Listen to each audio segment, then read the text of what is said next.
Welcome to the Think Fitness Life podcast, mindset, exercise, and nutrition. We are three personal trainers and health coaches dedicated to providing information in these realms to promote critical thinking and assist you in your life practice. My name is Matt Gluckman, and as always with me are my co-hosts Eric Menchie and Mike Urso. We like to bring contrasting perspectives and viewpoints on similar topics. We look at the psychology, the science, the behavior, and how it can shape your fitness lifestyle. So take a listen as we peel back the onion, fall down the rabbit hole, and we hope we can help guide people along their journey as they continue to strengthen their body, mind, and spirit. And this week we're going to be talking about coconut oil and alcohol. They're big, two huge articles making really extreme statements that came out recently, and I want to clear the air on some of these extreme statements. I guess best word. Yeah, statements. I guess best word. So before we dive into that, we're going to talk a little bit about some fitness in the news. And I know Eric has something he wanted to mention. Yes, remember last week or 2 weeks ago, we talked about cardio being better than weight training, that study. So another one came out last week that says that high muscle strength could actually help you live longer. And it was a study that said that if you have low muscle strength, you're 50% more likely to die earlier than your stronger peers. And it went through basically saying that higher muscle mass later in life is more beneficial than lower muscle mass. So it's kind of like interesting with the last week's episode was like, oh, cardio is good, but there's also a high importance of muscle mass, and people need to realize that like it's not just one or the other. You can't have one cardio or just one strength training. Like you have to have both together. I just thought it was interesting. It's funny how studies kind of go back and forth like that. Well, yeah, and I think that there's two pieces to that, and this is where I can kind of fall in line with what they're saying, which is one, muscle is very active tissue, which is highly metabolic. So somebody who has more muscle mass, obviously, it has the ability to burn more calories, right? Their ability to burn calories goes up because it's a very active tissue to maintain. It requires nutrition as well as some sort of physical stimulus, right? And then so that means that person has to be very physically active. And then the other part to that is I think of where's like people's like when their family can't take care of them or they're a burden on their family, they end up going to like a home, right? Like a nursing home. And so what goes on in a nursing home, right? It's mostly people in wheelchairs. Like they a lot of people lose the ability to like walk and use their legs, and you have to be wheeled around or you have to use a walker or a cane. Let's just say they become extremely immobile. That there you can contribute that a lot to leg muscle and people's inability to. So for me, I'm squatting is every day of my life, if I can, and as long as I'm able to, I'm going to squat every day of my life because to maintain and keep that strength in your legs is so critical to keeping you, like me, like personally, out of a nursing home. I don't want to end up there because I was a burden to my family. You know what I mean? And I feel like there's a correlation there with what lands people into those situations, right? Because they focus too much on like just walking, just getting their steps in, just getting aerobic in. They lose sight of the strengthening side. Well, it's very simple. Let's keep this very simple. Use it or lose it. I mean, we've been doing that since we were kids, right? It's such a simplified version of what I just said. But like if you don't go there, if you don't go to those places anymore within your movement, within your thoughts, then why would your body need to maintain those? Exactly. Yeah. We adapt to whatever stimulus we apply to it. If the only stimulus we apply to our bodies is walking, we'll be really good at walking. We'll be good at nothing else. And eventually, if that's the only thing that our bodies can do, we're in a heap of shit if we have to run and get away from something, if something bad's going down. You know what I mean? I like what you're saying about how it's literally just your body adapting. It might not be in the way you want it, but guess what? That's the stimulus you put on your body. Like so many people view, sitting is so bad and my body is so bad, and like, well, actually your body's just doing its job. It's just adapting to the stimulus it's given. You sit all the time, you never activate your core, you activate your lower back, your shoulders are rolled over, and guess what, your body adapts, and then you have stronger and tighter pec, your chest muscles, and a weaker core because it's not engaged. And well, let me ask you guys this. You guys are both, still very active on the training floor. Like most of your job throughout the day is standing, right? Especially if you have a long day of clients, like you're doing like, so in other words, like I've had clients who say, I sit all day at work, right? And so this is the issue. I have tight hip flexors, my glutes are off, blah blah blah, the whole thing, back pain. And then you got the people like when I was a trainer and like doing, let's say, 8 to 10 sessions a day on really busy days. Like standing has its downfalls too. Yeah, absolutely. Like my back was crushed. Like my low Absolutely. back, I just would find myself sitting into this posture where my hips are just slumped forward, and before you know it, my back's killing me. So there's when people say, "Oh, I got a stand up desk," I'm like, "Great. Should I? That's great." That's great, but like if you're just going to stand, like Great, eventually I'll that's adjust gonna your take its toll. program and change two things. No. Yeah, great. So we need No, to do more squats. that's a really good point because I would always fall into the habit of like I would always put my weight on my left foot. Like I would just lean over to my left hip, and Right. standing all day was easy for me to recognize, like, all right, I'm getting tight, I'm losing my mobility in my squat, my deadlift, whatever. But I had to change it up and like make sure when I'm standing, I'm evenly distributing my weight. I'm not shifting to one hip or the other. Yeah, it's going to be a spectrum. Like you And you can't be super conscious of it. Yeah. Gravity will pull you in each way. Like if you stand in one position all day, you're going to be like toasted. I mean, I can't wait to sit down. Like after 8 sessions or something, I'm like, I love sitting. I don't think sitting's bad. I don't think standing's bad. I think prolonged standing, prolonged sitting, or excessive, that's where it gets bad. Yes. Yeah, this is like goes back to like we talk about this with weight training, like acute stress on the system in any way, whether that's like cold water shock on your body. It's probably great to take a 5-minute shower every day. It's acute stress to your system, but if you were to sit in an ice bath every day for 2 to 3 hours, I don't know that it's going to have the same type of benefit. You know what I mean? Like I feel like there's extremes to all these. So I got to ask you, Eric, did these two studies come from the same source? Do you know? Same website, different universities. The second was from University of Michigan, but I found it on the same website, which was interesting. Okay. It was like, okay, Okay. they're giving a little different perspectives.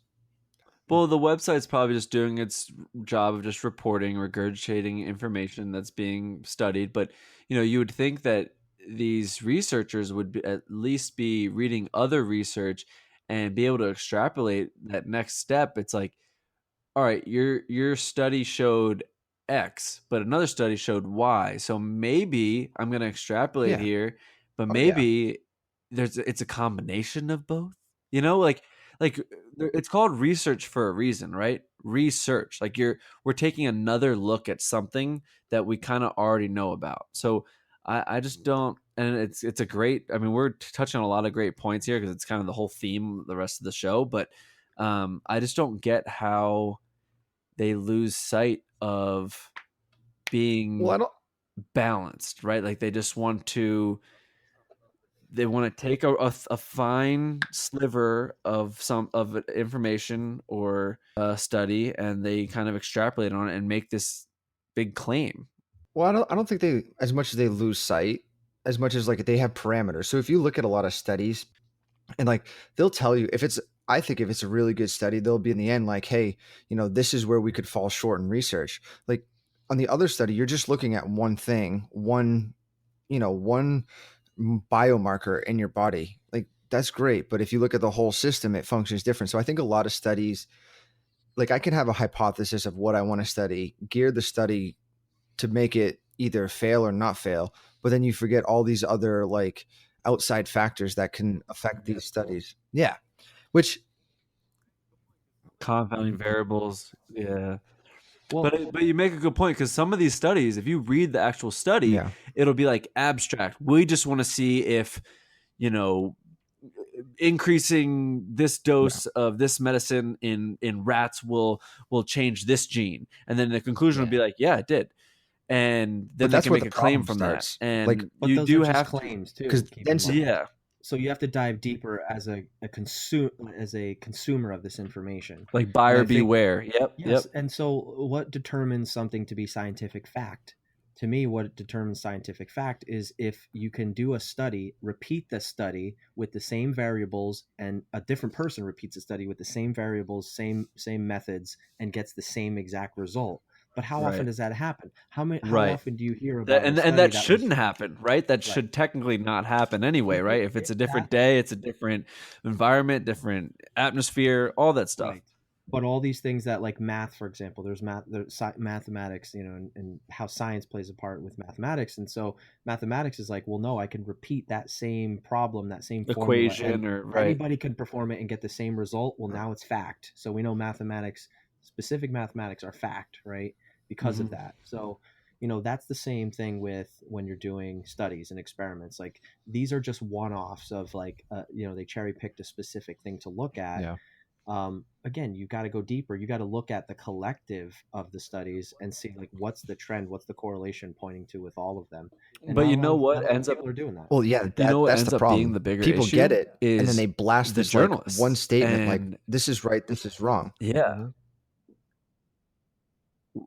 Right, this clickbait, that they're under so much pressure from their organization that if they don't get so much awareness from each post, then they're going to be fired. So it stems back is why to that. One of the best resources for anybody listening is examine.com, I think, for nutrition, supplements, vitamins, because what they do is they take all the studies and they compile them and organize them into, if that was, dependent upon if it was like a, triple blind, like double placebo study, they categorize and rank the studies and then tell you how many studies. They link all the studies, and then they'll tell you, what the evidence shows for that specific vitamin or supplement.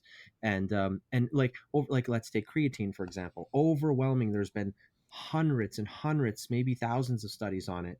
And a lot of them point to the same thing: increase in power, increase in strength and endurance. Like, when there's an overwhelming amount of evidence of something that's been repeated over and over again by thousands of different people, then we can accept it. Scientific fact. Yes, then we can accept it as scientific fact. But until then, it's really hard. But again, if you want to sell a product, if you're linking to something on an article, then you may throw out something like that. Clickbait, right? So I'm gonna have to check that one out. Examine.com. Another one I would like to mention is PubMed. I love it. I mean, whatever I'm looking for, it's like creatine and aging, or creatine and muscle, like the recent button, and then you can see what was published like today. That's awesome. That's why so I'll have to check out examine.com, because it sounds like it's just kind of like a Google search of some of these other websites. Eric, you know of it? It's fantastic. Brian St. Pierre of Precision Nutrition, probably one of the best for supplements out there. Nice. I would absolutely say. Absolutely. Down to like tells you how to dose it and what the most effective dosages are dependent upon the studies. Really, really interesting. Good. I hope our listeners are taking notes on that one, but I'll be sure to include all the stuff we talk about in the show notes. So don't fret if you're driving. Yeah. So let's get into the first study. So I'll just kind of briefly read through the study and we can pick it apart. So this was published on August 24th of this year by a doctor out of Harvard. And she made a lecture about different studies that they had done on coconut oil and saturated fats. And the article is titled based upon a quote from the Harvard professor's presentation, and it's called "Coconut Oil is Pure Poison," and that was just one excerpt from her presentation. she goes on to talk about how Professor Karen Michaels goes on to talk about coconut oil and other nutritional errors. It's coconut oil is one of the worst foods you can eat. It contains about 86% saturated fat. It's let's see, study after study has shown that saturated fat isn't bad for you. Unfortunately, outdated advice based on old and disproven theories is still being believed. Mm-hmm. Let's see. That was the biggest thing she said. I mean, she didn't really go into detail.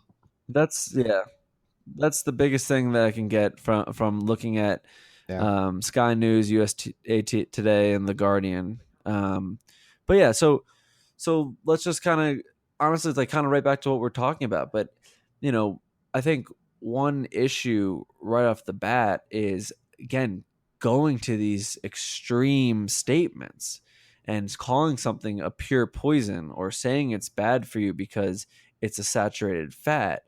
Like it's like trying to make correlations but no evidence of any causation to anything. So it just, to me, Well, it did you see seems that? irresponsible. I guess there's a couple I don't know. What do you guys think? countries that want to take that statement back. I don't know if you guys read in the last day or so. The really countries that rely heavily on coconut oil for cooking and stuff. No.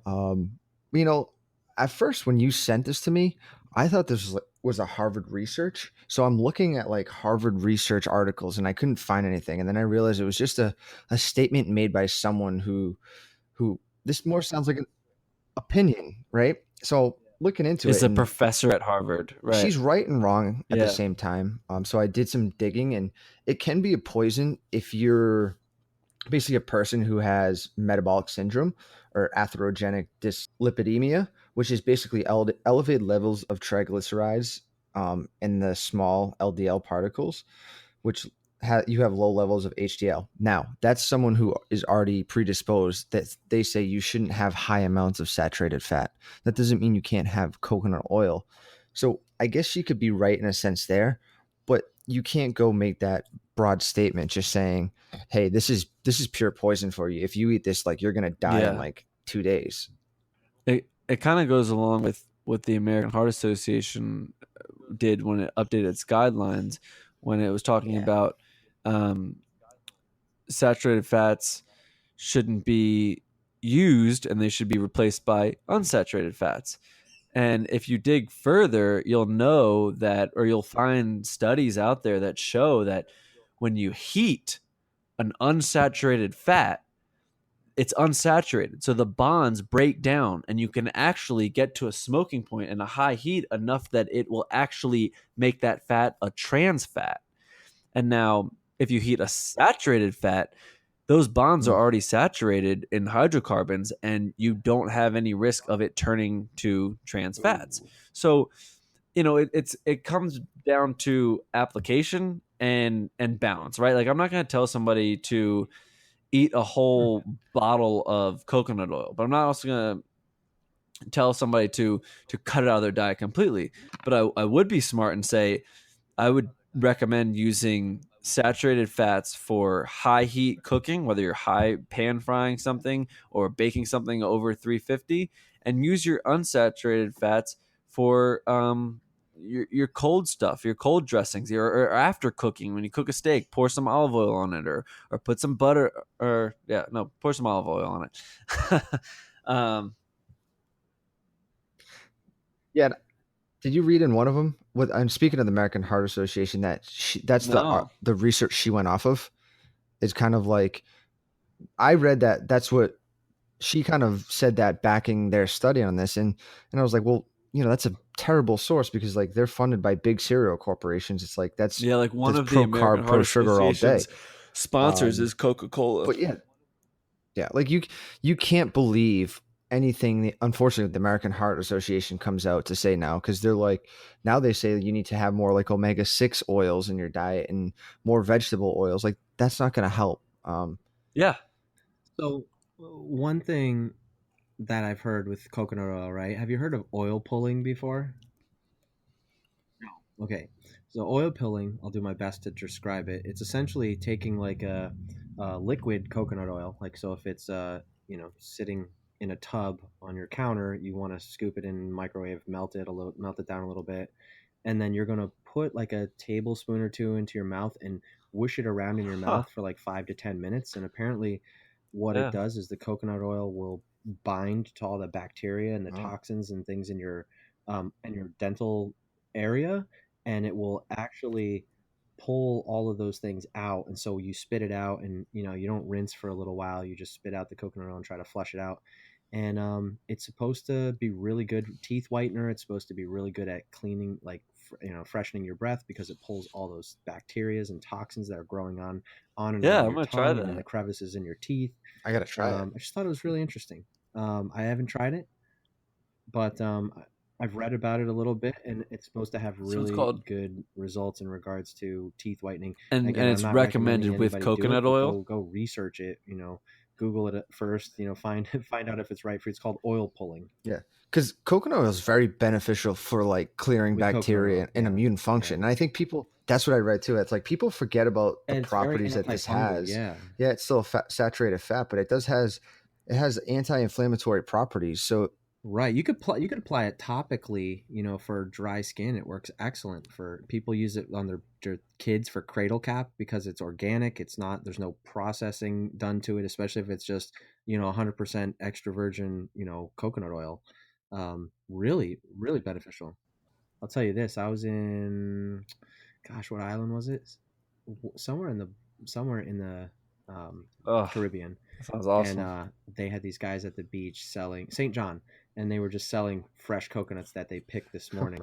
Like, just climbed up the trees. They had a pile of them at the beach, and they had a bottle of Bacardi. No, it wasn't even Bacardi. It was like some like generic white rum, and they were selling these coconuts for $5, and they would dump like probably at least like 4 or 5 shots into this fresh coconut water, throw a straw in it, and it was just the best.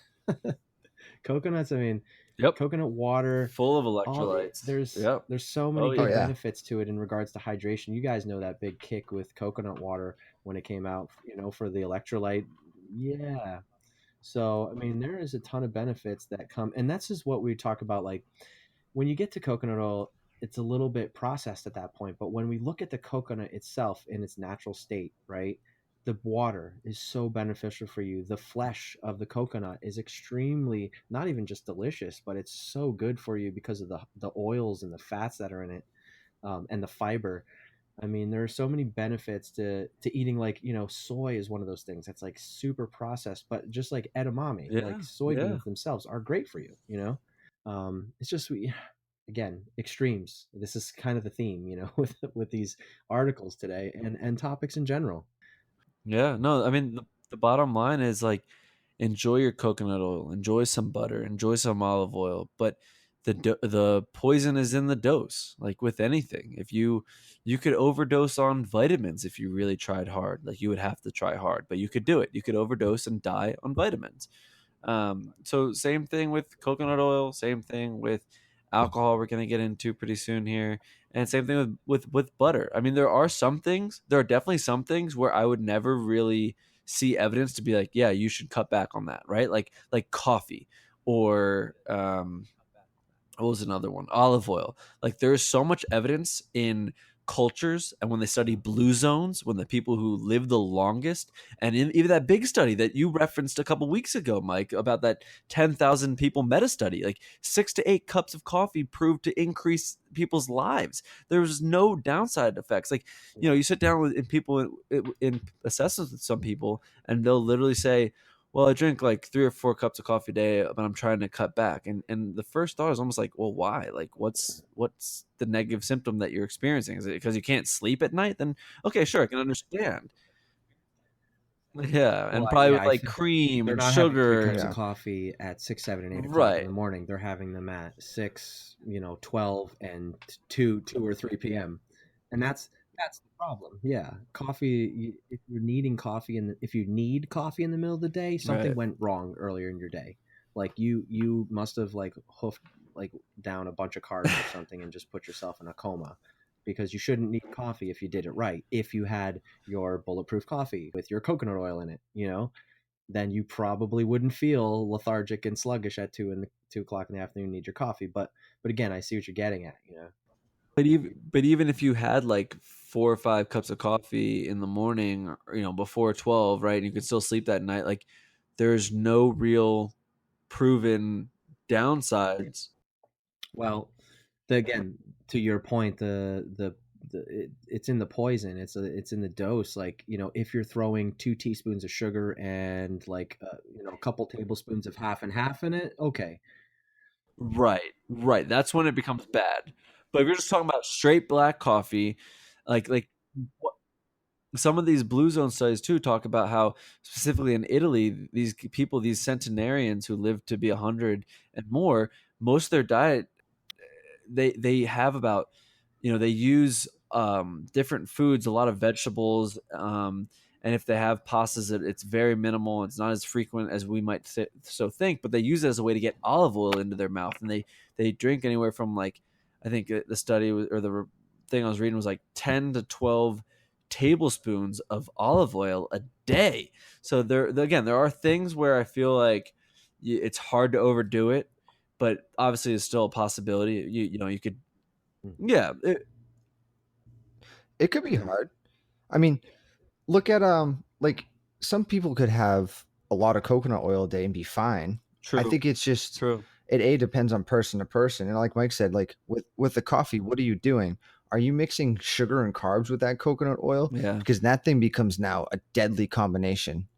Like coconut oil on its own is very beneficial. You start adding carbs to that, you're looking for like immediate weight gain. And they say carbs actually worsen blood levels of triglycerides, LDL. And I think people get afraid of the saturated fat of the coconut oil, like because that's like a bad thing now. Where in reality, it's actually pretty good because it does raise the LDL, but it improves the quality of that cholesterol by increasing the size, which makes it less likely to promote heart disease. And I think people need to know that. Right. Well, that's it. Like, people don't realize you got to eat cholesterol. Like, cholesterol is important to the diet. This is like the whole egg white kick. Everyone got an egg whites because they're afraid of the cholesterol. But again, the cholesterol in the egg is protective to your system, right? The vitamins and the minerals that are in the yolks that people are, tossing in the trash is 80% of the nutrition for, these types of things that are actually eating the vitamins and minerals is going to be protective to raising your cholesterol, right? So, like, it would be better if you cut out all the whites from your eggs and ate just the yolk than if you cut out all the yolk and just ate the whites. yeah, I mean, just do them both. Like, do the whole egg. Like, why even mess around with it? Like, there's benefits to the whole thing. We've I don't know. That's a whole nother topic. We can do an egg episode one day, because I don't want to go down that. I don't even want to go down that rabbit hole. but real quick, going back to the coconut oil real quick, because you mentioned a good point, Menchie, and you continue with it, Mike. But I just want to bring it right back to real quick because that article also talked about how that Harvard professor, and the article in general, was mentioning how the studies on coconut oil were very short-term studies. So they haven't really done like long-term, in-depth look at coconut oil, and they haven't done it in a way that excludes carbohydrates, right? Like, most of these people, they don't instruct them to change their diet any more differently than just levels of coconut oil, right? So it's hard to really scope in on just the coconut oil without also remembering the confounding variables that might not be mentioned in these studies and in these reports. Right. And that's what's hard with studies, and for her to go out on a limb and say this is poison, end all be all. Like, you gotta look at all the studies and really analyze it. If she did a study and it was just coconut oil and she found it, different story. But she's just making basically a hypothesis from what she's reading, and she doesn't know. She might know the background of the studies. Still, that's kind of ignorant if you don't realize what's going on behind the scenes with like diets and stuff. Like, it's just it's a little bit irresponsible on her part. But then, you gotta look at, like, okay, there were a couple journalists who then saw the dollar signs. So they took this headline, they wrote this article, and they got plenty of attention that they're looking for. But then you gotta also look at like the Everyone's economics mini now. epidemic it caused, right? For that 1 week period, it was like everything my clients were talking about, everything that was being searched on Google, and it was so accepted by the public, and it just like, you gotta almost think like, why is it accepted by the public? Because people panic when they hear like, oh, this is poisonous or detrimental to your health, and I think that's why like it's good to do this, because we need to people know like you're not going to get, all right, I should say the biggest ratio or the predictor of like heart disease is your high density cholesterol and your low density. Like that's the biggest thing. It's not how much fat you have, it's that ratio. And coconut oil actually raises HDL. It improves quality and size of the cholesterol. I mean, it has MCT oil, which helps with metabolism, insulin resistance, and cognitive function, among with other nutrients in it. So I think people really need to be aware of like, this is actually a very good thing in moderate doses if you're in a position where you're eating it right with vegetables and other things, and not like just adding it to a coffee with sugar in it, because that coffee is not bulletproof. That coffee is a fat proof. Like you're gonna gain weight if you keep drinking that. Oh god, the worst is those like Dunkin' Donuts, like huge, massive iced coffees that they don't even look like coffee. It's just like looks like that someone dumped a gallon of milk into it. Oh, Yeah. oh. Well, I think the last time I had a Dunkin' Donuts coffee was in Boston. Thank the Lord that they are not around me in Utah. But it was just, But didn't taste like yeah, think coffee about that. anyway. How It much tasted like Clumps sugar of completely caramel different and anyway. this like these artificial sweeteners and Yeah. I'm surprised they don't have bulletproof coffee. Like, hey, we're gonna throw a slab of coconut oil in our sugary coffee. Starbucks sells it. Oh, do they? Like, yeah. people think that's healthy, which it's not. If there's But sugar so, in it, like that's a lot of bad. the That's times bad these news all people across the write board. these article headlines because like, it's like taking advantage of an animal that you know is going to have that response. So they like write this headlining that's super controversial and super fear inducing because they want you to read, they want you to click, they want you to buy in. So I think the biggest thing is just people, just think for yourself. Like, take everything, even what we tell you here, take everything with a grain of salt, dig further, investigate, and be analytical about things. I mean, if it's 2018, we keep going back and forth of, whole grain, fats bad, carbs bad, brown rice, white rice, coconut oil, olive oil. Like, there has to be truth in everything stated, and there has to be fallacies in everything stated. So dig further and find out what's, you have to weed through it yourself. Unfortunately, you have to be your own advocate, like buyer beware. We were talking about it earlier. Like, unfortunately, as the consumer, you have to really have your like heightened awareness on, so that you don't get trapped into like a fearful impulse purchase. But I think we've kind of covered coconut oil pretty much in depth. You want me to dive into the alcohol one? Okay, and I want to state that I don't drink. Like, I just don't drink because I have ulcerative colitis. It messes with my lining in my stomach. But I'm making a point here.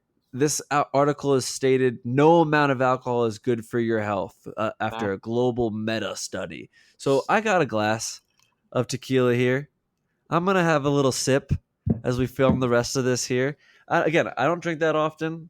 Not to say that I'm gonna get crazy and black out or anything, but my point is that everything in moderation. Sir, I've also cracked one in your honor. Poison so, is in the dose, and I join will you, practice what and I salute preach. you as well. So cheers. Cheers. I was excited when they finally released this. I'm happy because, like, about time, for the right people and the right clients, this needs to be read, right? Like, I have clients who binge drink, or they drink every night, or they think that if they don't drink 6 days out of the week, they can have a 30 pack on football Sunday. Yeah, and again, this article is super important, probably mostly for American culture and our drinking habits.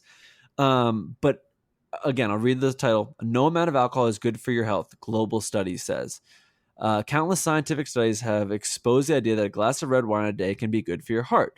But a new sweeping global study um, rejects the notion that any drink can be healthy.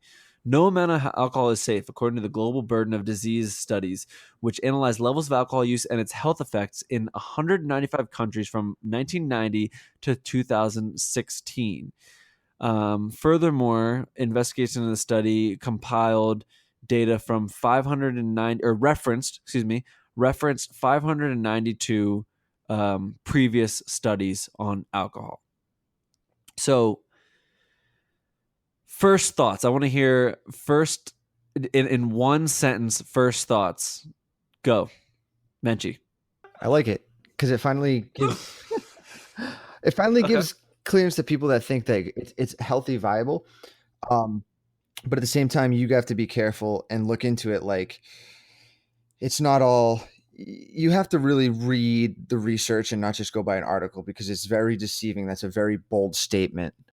Yeah, the jury's still out. I think to Eric's point, like it's just an article. Like without the ability to really dig deep into it, I need to know more. You know, because we've heard the same story before. Like we've heard it's things in moderation are good for you. Drinking no alcohol, it's a toxic, it's poison. That's how you should live your life. It's like I've heard everything, right? Um, I don't know. I don't know. I think that here's what I think. When it comes to, let's say, you've heard the, have one red glass of red wine a night is, could be healthy for you, right? It's something in moderation. Red wine, blah blah blah, resveratrol, antioxidants, whatever. Well, I think though there's a thing that's being overlooked here. There's a variable that we forget about, which is, and call me crazy, Right. but Right. alcohol loosens people up. It makes them happier. It makes them feel better, and it is temporary, of course. I mean, but in just the small doses, right? It does lift your mood. It does boost you. It makes you feel better. And so maybe there are some longevity effects that come from just being happy from the effects of alcohol, right? So I'm just playing a little devil's advocate here with this, but I don't know. What are your guys' thoughts on that concept? I like to dive into like the psychological side of it, and impact.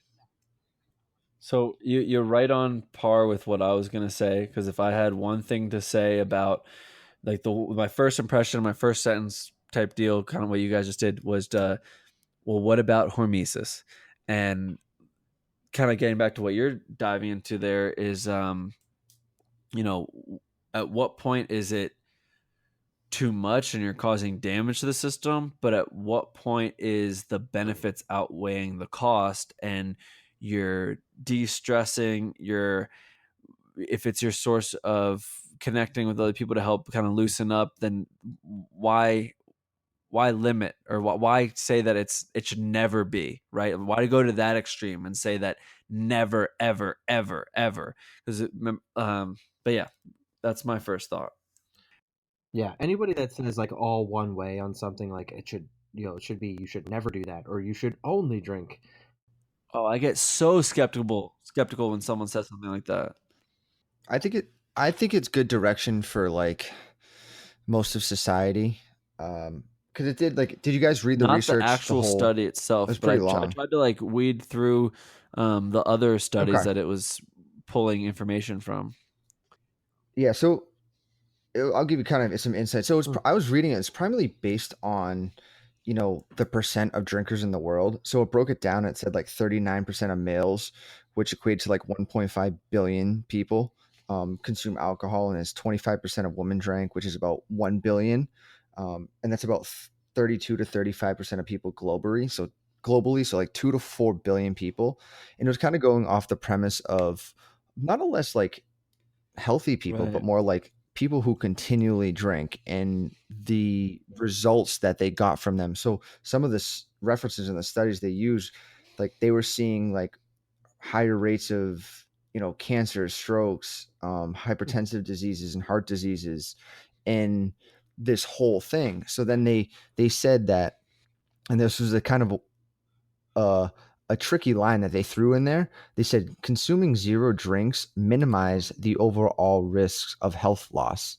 So someone took that line and then made it So say in a way that no they are reading drinks are in good for between the you. lines.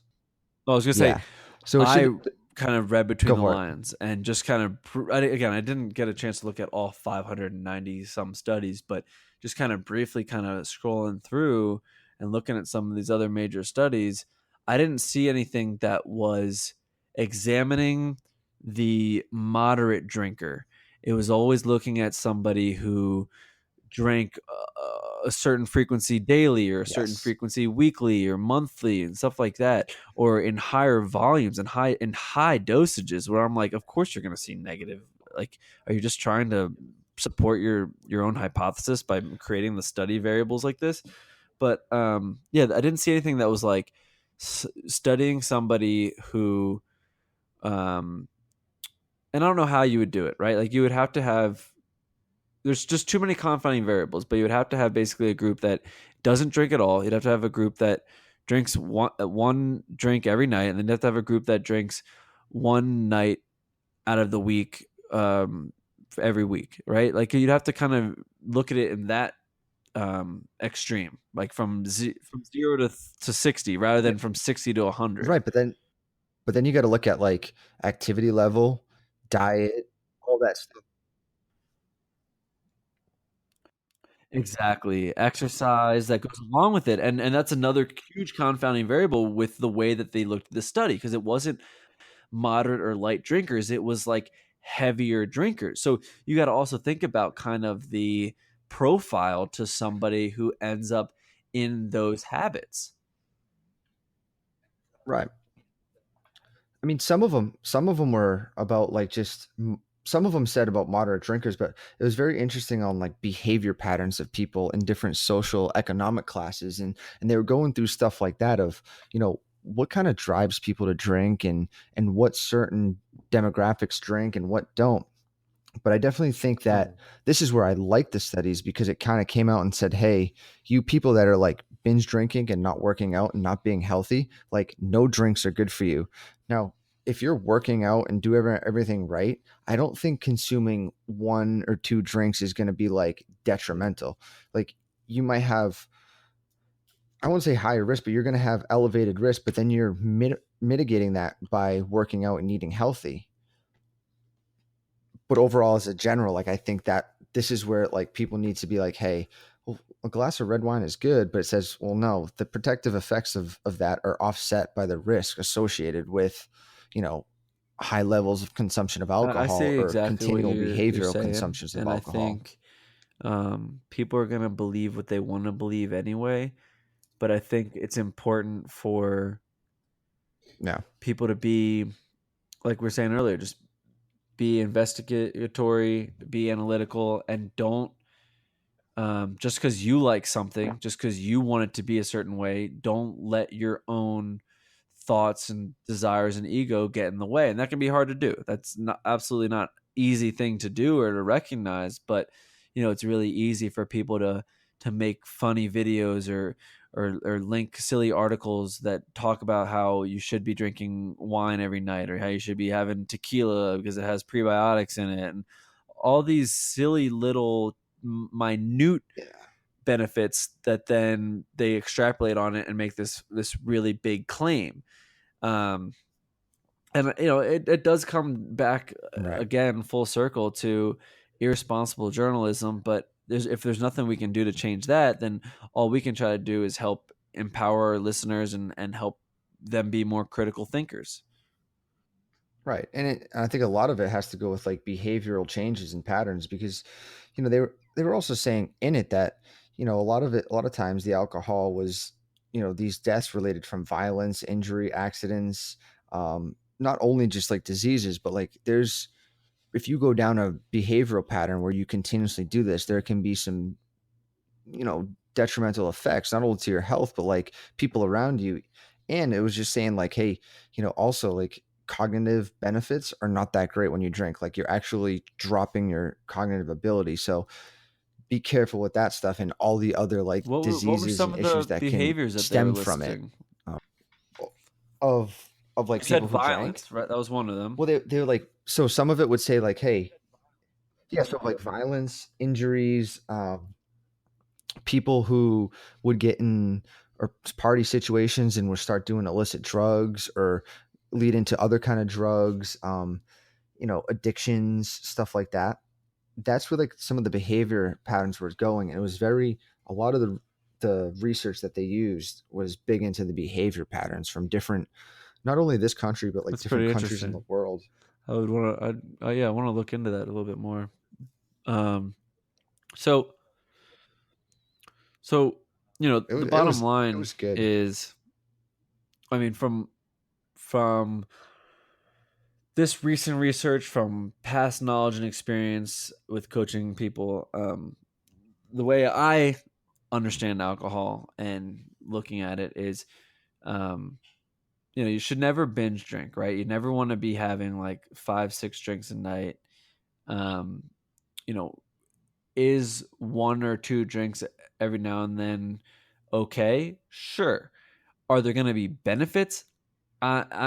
Jury's still out on that one. But my point about mentioning hormesis was this was something we talked about in the homeostasis podcast that not many people listen to, probably because it's titled by a funny name, homeostasis. But hormesis is the way that your body will give a response to exposure to something in a small dose, essentially, that it creates a stronger awareness and biological response for the future. So if you think of if we were born and right after a baby, we were held in a glass bubble house all our life, and we never got exposure to the sun or outside stimulus or other bacteria out there. As soon as we left our bubble, right, say that we're like 15, 16, we leave the bubble, all of a sudden our body is not going to be prepared for anything, and we're most likely gonna die from something as like a common cold or a small infection from scraping our arm, because our body has no idea how to respond to any of these toxins or stressors. So by being able to, even just in a small dose of a glass of wine once every now and then, I'm not even talking weekly, I'm talking maybe like every other week or once a month or maybe even less than that, I would say that there are benefits to the overall system giving it that minor exposure. Wait, so you're saying if I drink 5 beers a day, then by like a week later, I won't get drunk at all from 5 beers a day? Awesome. But that's kind of true in a way.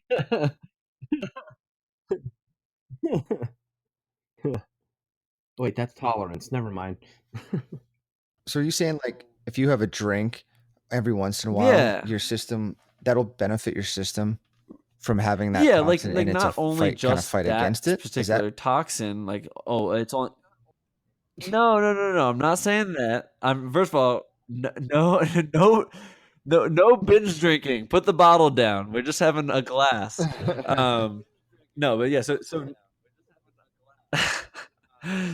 no binge drinking whatsoever. But if you never have it in your system, would you be at risk for your body not being able to process other toxins? I don't know. That's a good question. And I have no idea how I would even research that myself. But I can say that by giving yourself a exposure to a toxin, right? That might be fun to drink and might make you laugh and giddy and crack jokes. You're going to better prepare your system overall to have a more favorable biological environment and response to other stress in its system. Ooh, I don't know. That might be a stretch.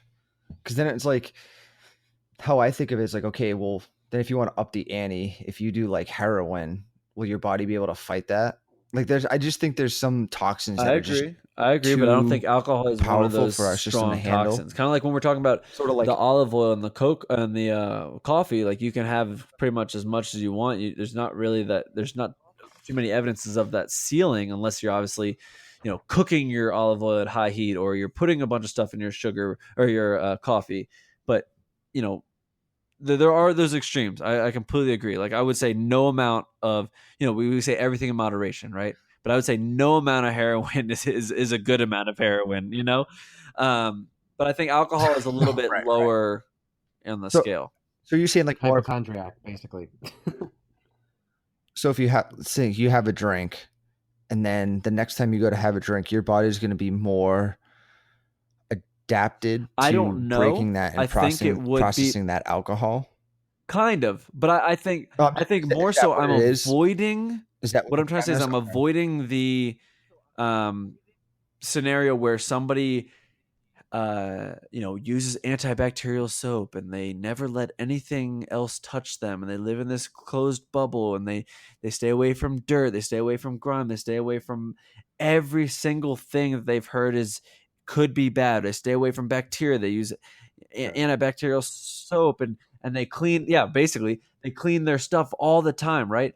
They haven't coexisted with their environment on a cellular level so that their body biologically is weak, right? They're not using hormesis to their advantage. They are essentially weakening their body. I mean, if you think about putting a cast on your ankle, even if it's not broken, if you just put a cast on your ankle for 2 months and you take that cast off, I guarantee you're going to roll your ankle because you didn't allow it to have that other stressors to it going straight up and down, if that makes sense. Well, do you guys think? Do you think it has to do with like receptors in the brain and how maybe our body doesn't have the proper receptors, or they get jumbled? Like, because one thing I know is like there's always the alcohol versus cannabis debate, right? Like, why is we have receptors in the brain that actually bind to the compounds in cannabis marijuana, and and so our body is evolved that way. I guess I don't know that alcohol, or I don't know when alcohol came to rise. I would have to look at the history of it all, but I know plant based compounds have been around for hundreds of thousands of years, and so the human brain has probably evolved to have receptors for them. I don't know the origin of alcohol or how long it's been around. Yeah, I'll have to look into that, because I would say on the premise, yes, but like, does the system as a whole, are there some things that it just doesn't work for? Like our system's not smart enough for. Does that make sense? Like I'll have to look into it. And one argument for cannabis is that we have receptors in the body already. Yeah.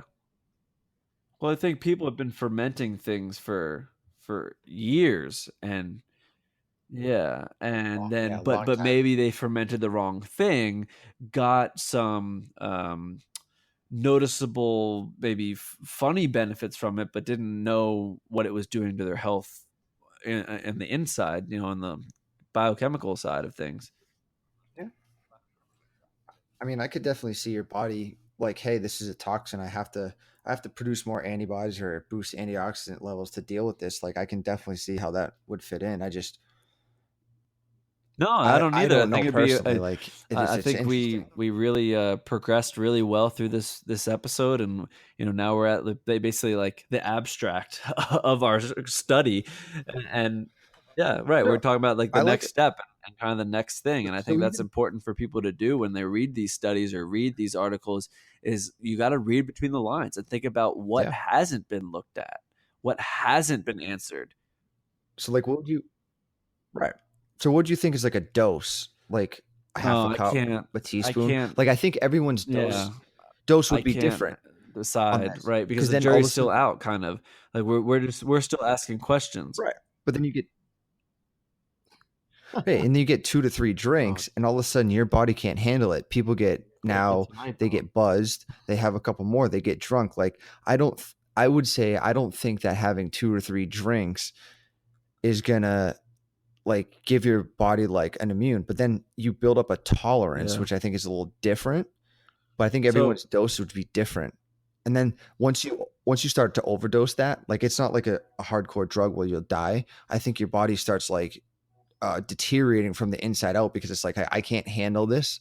That's why you're seeing all these diseases and stuff function from that. No, stuff. I think That's you're where I so would right go with on it's that. so individual, because I don't drink at all. Like I've had one other drink this year, and because I know tomorrow, unfortunately, again, whatever, I don't care. This is all explicit now on the podcast, but I will shit blood tomorrow, and the lining of your digestive system is one cell thick, and it's basically a skin, right? Like you think of your skin right now, and think about when you have like asphalt burn, or you peel your skin off, that one layer, right? That layer that I'm talking about, where everything burns, like the air blowing over it burns. It's like that one layer right before you start bleeding, and that's what your digestive system is, right? It's this long tube, and it's one cell thick. So if your body gets something in it that can't prevent the damage to the lining, then you're going to have a lot of issues. But if your body can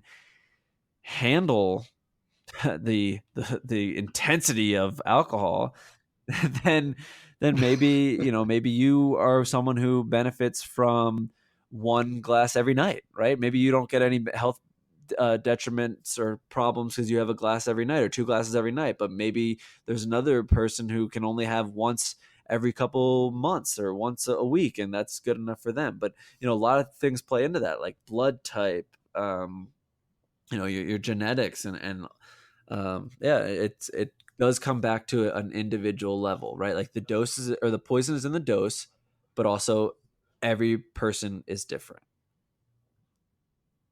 And I think we're getting to the end here, and we'll just kind of wrap up with some closing statements. I do want to mention that I love our listeners have been growing kind of naturally, organically, and I just love to hear from you guys. Want to hear your thoughts, any questions, maybe a suggestion for an episode that you would like to hear discussed. And feel free to write us. It's thinkfitnesslife, all one word, at gmail.com. And follow us on Facebook if you're interested in hearing more about us and kind of the articles we'll post about and discuss.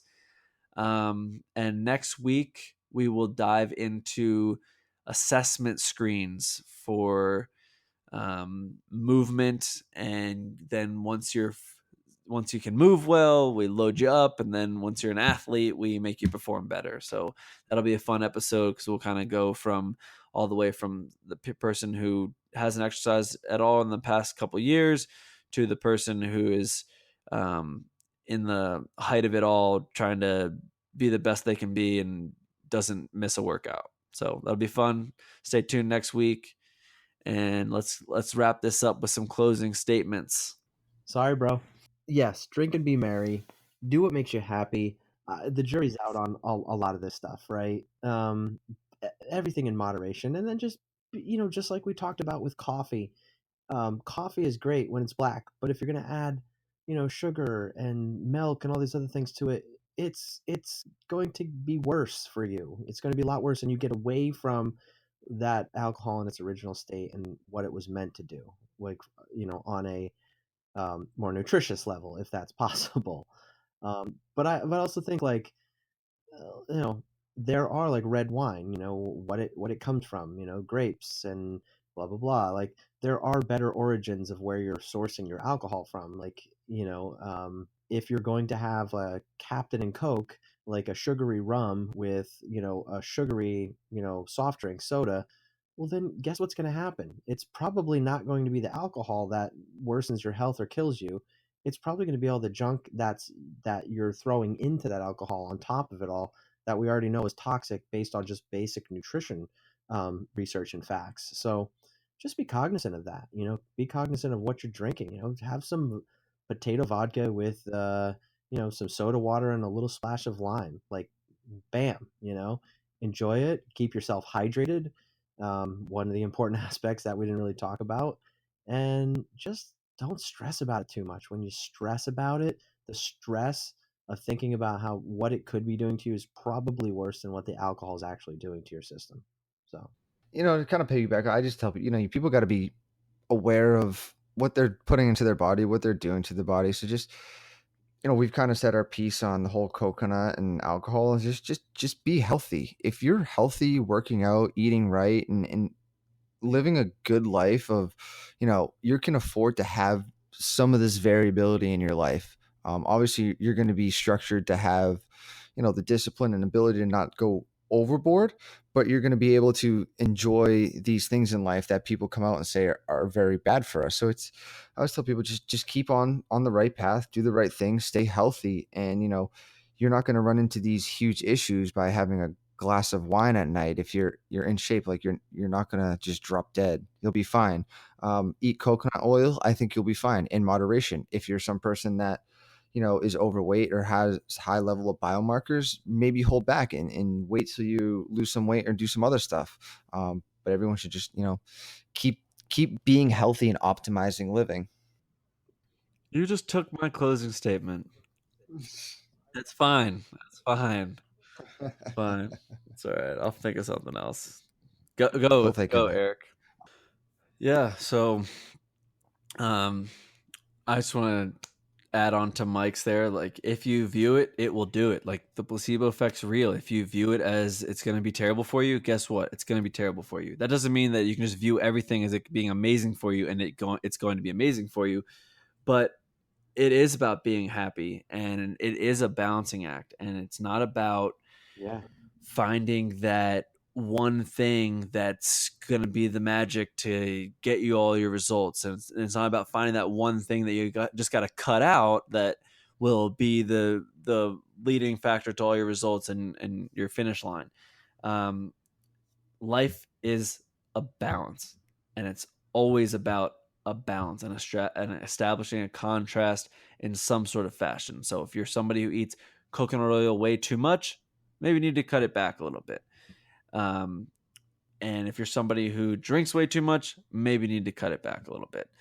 But that's all these studies are really saying. And you just got to dive further, investigate, ask questions, read between the lines, because sometimes in these studies and these articles that these journalists put out, the devil's in the details. So just try to think about what's not being said here and what's not being investigated here. All right. Well, I think that's pretty good.